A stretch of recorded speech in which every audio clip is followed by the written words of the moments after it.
War in the Middle East now appears imminent as the United States, Britain, the European Union, and Israel put the final touches on an embargo on Iran, and warships are sailing to the Persian Gulf. Last Friday, the U.S. and Israel announced that they will have a massive exercise in the Persian Gulf. It will include thousands of U.S. and Israeli soldiers and will test multiple air defense systems against incoming missiles and rockets. Meanwhile, Iran will also be conducting war games in the Persian Gulf and have already launched a military maneuver near its border with Afghanistan. Now, there's a lot of war games going on in the Persian Gulf. The United States, Israel are participating in a massive war game. Iran at the same time. Could that be a recipe for disaster?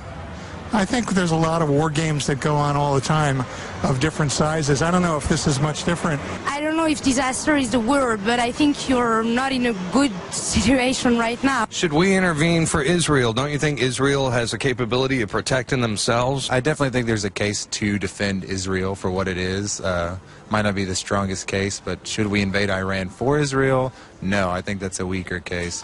I feel like Israel can take care of themselves, but it doesn't hurt to have somebody backing you up. Well, it's not about weapons of mass destruction and nuclear bomb. It's all about natural gas and oil. America have the oil and Iran have the natural gas, and that's what America wants, and we all know that.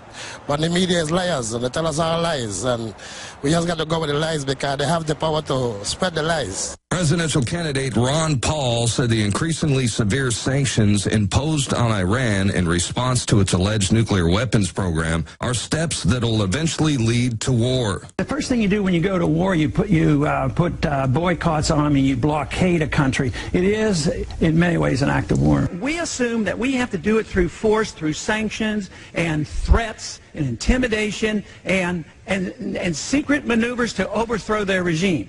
It just doesn't work.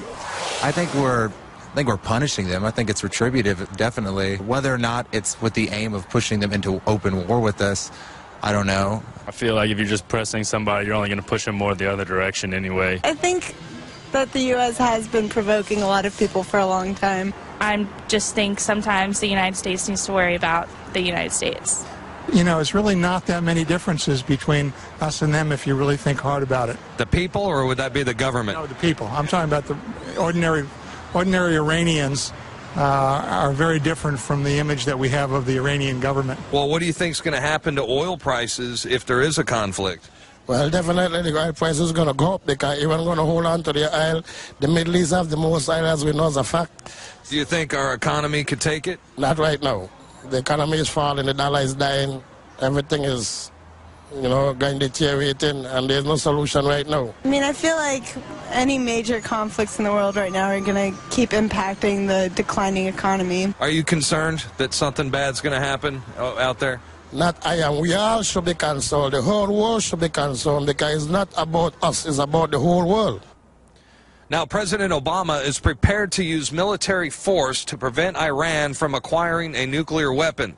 And that's if sanctions and so-called diplomacy fail. I'm Darren McBreen for InfoWars Nightly News.